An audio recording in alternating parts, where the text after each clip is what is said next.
Le gouvernement ivoirien, confronté à une série croissante de critiques et d'interrogations sur sa gestion des affaires publiques, multiplie les démarches visant à obtenir le retour de l'activiste Johnny Pacheco, exilé depuis plusieurs années en Finlande. Cette affaire, qui suscite désormais une attention particulière tant sur le plan politique que médiatique, illustre à la fois les tensions existantes entre l'État et certaines voix dissidentes, mais aussi les enjeux plus larges liés à la liberté d'expression et à l'influence des réseaux sociaux dans l'espace public. Connu pour ses positions tranchées et ses critiques répétées envers les autorités, Johnny Pacheco est depuis longtemps une figure controversée du paysage politique ivoirien. Ses vidéos, largement relayées sur Internet, ont souvent dénoncé, avec un ton direct et parfois incisif, la corruption présumée au sein de l'administration, le manque de transparence dans la gestion des fonds publics, ainsi que les atteintes aux libertés fondamentales. En ce sens, il est devenu au fil des ans, pour une partie de la société civile, un symbole de contestation et un porte-voix des frustrations accumulées face à ce qui est perçu comme une gouvernance autoritaire. Selon des sources proches du dossier, une demande officielle d'extradition aurait récemment été transmise par le gouvernement ivoirien aux autorités finlandaises. Cette information, encore non confirmée par les canaux diplomatiques officiels, laisse néanmoins entrevoir une intensification de la pression exercée sur l'activiste. Pour ses partisans, il ne fait aucun doute que cette démarche vise à faire taire une voix critique, dans un contexte où les autorités cherchent à renforcer leur image à l'international tout en consolidant leur contrôle sur l'espace politique interne. Une affaire révélatrice de tensions profondes. L'affaire Pacheco ne se résume pas à un simple conflit entre un individu et un État. Elle met en lumière des problématiques beaucoup plus vastes, touchant à la fois à la liberté d'expression, aux droits des citoyens vivant à l'étranger et aux mécanismes par lesquels les gouvernements tentent parfois d'étendre leur influence au-delà de leurs frontières.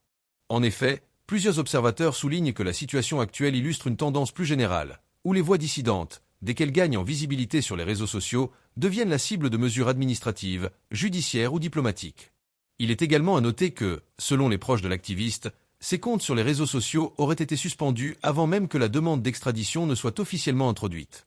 Cette décision, dont l'origine reste floue, a été perçue par de nombreux militants comme une tentative délibérée de réduire sa capacité à informer, mobiliser et influencer l'opinion publique.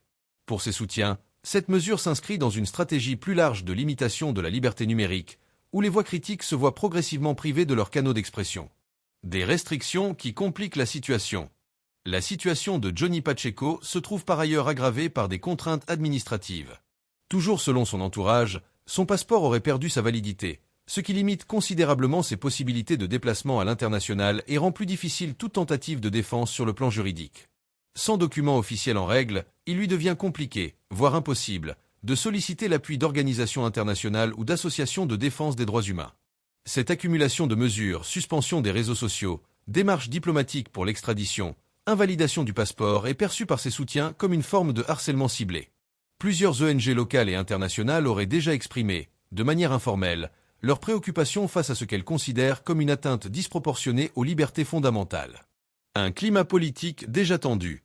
Cette affaire intervient dans un contexte politique où les tensions entre le gouvernement et certaines franges de la société civile sont déjà vives. Les récentes élections, marquées par des accusations de fraude et des contestations multiples, ont contribué à renforcer un climat de méfiance généralisée.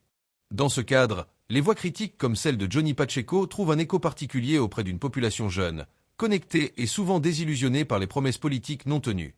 Plusieurs analystes estiment que le gouvernement, en cherchant à obtenir l'extradition de l'activiste, prend le risque d'alimenter encore davantage le sentiment d'injustice et de répression. Plus on tente de faire taire ces voix, plus elles gagnent en légitimité auprès de l'opinion publique, note un politologue basé à Abidjan. Selon lui, l'histoire récente de la région montre que les tentatives de répression des mouvements citoyens aboutissent souvent à l'effet inverse de celui recherché. La dimension internationale du dossier. Le cas de Johnny Pacheco ne se limite pas à un débat interne ivoirien. En impliquant la Finlande, pays reconnu pour son attachement à la démocratie et à la liberté d'expression, il soulève inévitablement des questions diplomatiques. La décision d'accorder ou de refuser une extradition ne dépend pas uniquement des relations bilatérales entre les deux pays, mais aussi des obligations internationales en matière de droits humains. Les conventions internationales, notamment celles encadrant le droit d'asile et la protection des réfugiés politiques, pourraient entrer en jeu si l'activiste démontre qu'il est exposé à des risques sérieux en cas de retour dans son pays d'origine. Des organisations comme Amnesty International ou Human Rights Watch pourraient également être sollicitées pour évaluer la situation et alerter la communauté internationale sur d'éventuelles violations des droits fondamentaux. Les réseaux sociaux, un champ de bataille clé.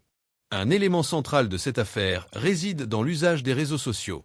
Depuis plusieurs années, Johnny Pacheco a bâti sa notoriété grâce à des vidéos virales où il commente, analyse et critique les décisions gouvernementales. En privant l'activiste de ses plateformes numériques, les autorités ou les acteurs à l'origine de cette mesure cherchent visiblement à réduire son impact médiatique. Cependant, plusieurs experts en communication soulignent que ce type de stratégie est rarement efficace à long terme. Dans l'ère numérique actuelle, la suppression d'un compte ne fait que déplacer la conversation vers d'autres canaux, explique un spécialiste des médias sociaux basé à Dakar. Les partisans de Pacheco peuvent recréer de nouveaux comptes, diffuser des captures d'écran ou utiliser des plateformes alternatives. Une opinion publique divisée. Au sein de la population ivoirienne, l'affaire suscite des réactions contrastées. Si une partie des citoyens exprime son soutien à l'activiste, estimant qu'il incarne une voix nécessaire pour dénoncer les abus de pouvoir, d'autres jugent que ces critiques manquent parfois de nuances et risquent d'alimenter des tensions inutiles. Les médias locaux, quant à eux, couvrent l'affaire de manière inégale. Certains journaux proches du pouvoir reprennent principalement les éléments de langage officiel, insistant sur la nécessité de préserver l'ordre public et de lutter contre les campagnes de désinformation. D'autres, plus indépendants, soulignent les atteintes possibles aux droits fondamentaux et s'interrogent sur la légalité des démarches entreprises contre l'activiste. Les implications juridiques et politiques. L'affaire Johnny Pacheco soulève également d'importantes questions juridiques. En droit international, toute demande d'extradition doit être fondée sur des éléments clairs, notamment la présence d'accusations précises et reconnues dans les deux pays concernés. Or, pour l'instant, aucun document officiel ne détaille les charges retenues contre l'activiste. Cette absence d'informations précises alimente les critiques de ses partisans, qui voient dans cette démarche une tentative de museler une voix critique plutôt qu'une procédure légale transparente. Des avocats spécialisés en droits humains rappellent que plusieurs conventions internationales, dont la Convention européenne des droits de l'homme et le Pacte international relatif aux droits civils et politiques, encadrent strictement les conditions d'une extradition. Un État démocratique comme la Finlande ne peut accéder à une telle demande si le risque existe que la personne concernée subisse des violations graves de ses droits fondamentaux dans le pays demandeur. Cela explique pourquoi le dossier Pacheco pourrait rapidement prendre une dimension internationale plus large. Si des ONG ou des institutions européennes s'en saisissent, le gouvernement ivoirien pourrait se retrouver sous pression, non seulement de la part des médias, mais aussi des partenaires diplomatiques qui exigent le respect des normes démocratiques. Une stratégie politique risquée.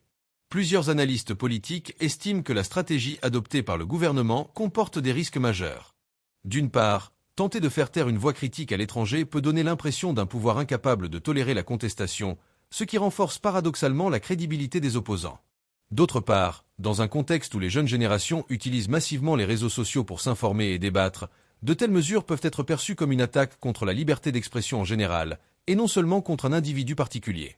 Un professeur en sciences politiques de l'université Félix Houphouët-Boigny souligne « Dans les sociétés modernes, la légitimité politique ne se construit plus uniquement à travers les institutions officielles. Elle se forge aussi dans l'espace numérique, où la perception compte autant que la réalité des faits. Si un gouvernement est perçu comme répressif, il perd rapidement le soutien d'une partie importante de la population. » Les réactions à l'international. Si l'affaire reste pour le moment principalement médiatisée en Côte d'Ivoire, certains médias étrangers commencent à s'y intéresser.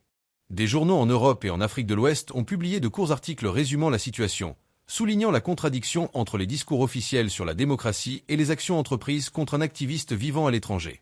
Des diplomates européens, interrogés de manière informelle, auraient exprimé leur prudence quant à l'évolution du dossier. Pour eux, il s'agit d'une affaire sensible qui touche non seulement aux droits humains, mais aussi à la réputation internationale de la Côte d'Ivoire, souvent présentée comme un pays en transition démocratique.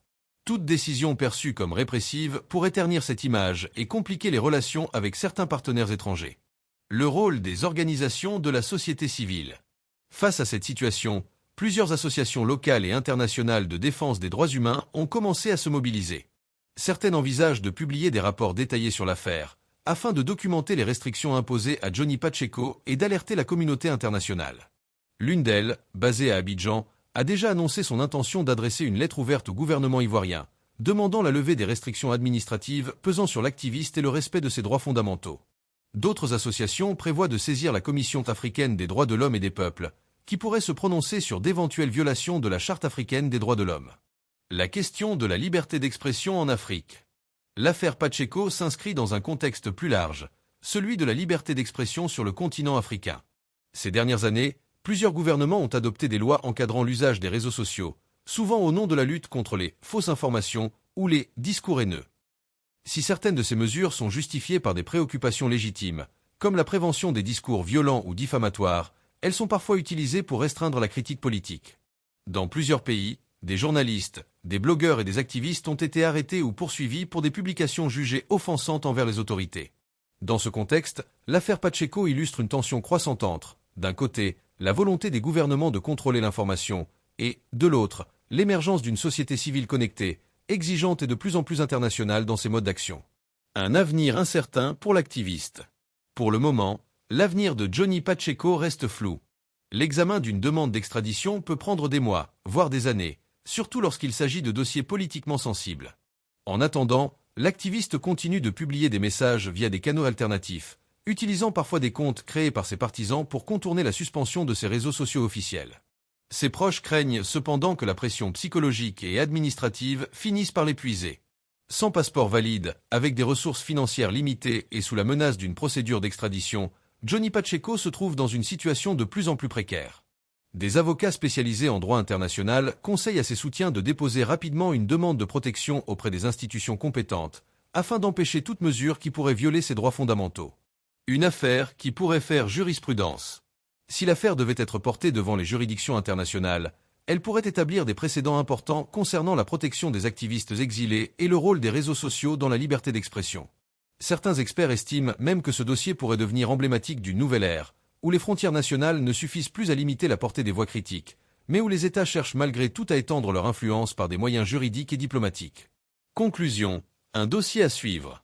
À ce stade, il est difficile de prédire l'issue de l'affaire Johnny Pacheco. Tout dépendra de la manière dont les autorités ivoiriennes géreront la procédure, de la réaction des institutions finlandaises et de la mobilisation ou non de la société civile et des organisations internationales. Ce qui est certain, en revanche, c'est que cette affaire dépasse désormais la seule personne de l'activiste. Elle soulève des questions fondamentales sur la liberté d'expression, la souveraineté des États et le rôle des nouvelles technologies dans la diffusion des idées et des opinions. Quelle que soit son issue, le dossier Pacheco restera probablement comme un cas d'école, illustrant les tensions entre pouvoirs politiques, société civile et espace numérique dans un monde de plus en plus interconnecté. L'affaire Johnny Pacheco ne se limite plus à un simple bras de fer entre un activiste et un gouvernement. Elle est désormais le miroir d'un débat plus vaste sur la place de la contestation dans nos sociétés modernes, sur la capacité des États à accepter la critique et sur les limites de leur influence face à une opinion publique mondialisée et connectée. Au-delà des procédures juridiques et diplomatiques, c'est une question de principe qui se joue. Jusqu'où peut-on aller pour faire taire une voix dissidente ? Et, inversement, jusqu'où la communauté internationale est-elle prête à aller pour défendre la liberté d'expression ? Les prochains mois seront décisifs. La réponse des autorités finlandaises, la mobilisation des ONG et la pression de l'opinion publique détermineront non seulement le sort de Johnny Pacheco, mais aussi le signal envoyé à tous ceux qui, à travers le monde, utilisent les réseaux sociaux pour dénoncer ce qu'ils considèrent comme des injustices. Une chose est certaine, l'issue de cette affaire marquera un tournant, non seulement pour la Côte d'Ivoire, mais aussi pour la manière dont les États africains, et plus largement les gouvernements du monde entier, gèrent les voix critiques à l'ère numérique.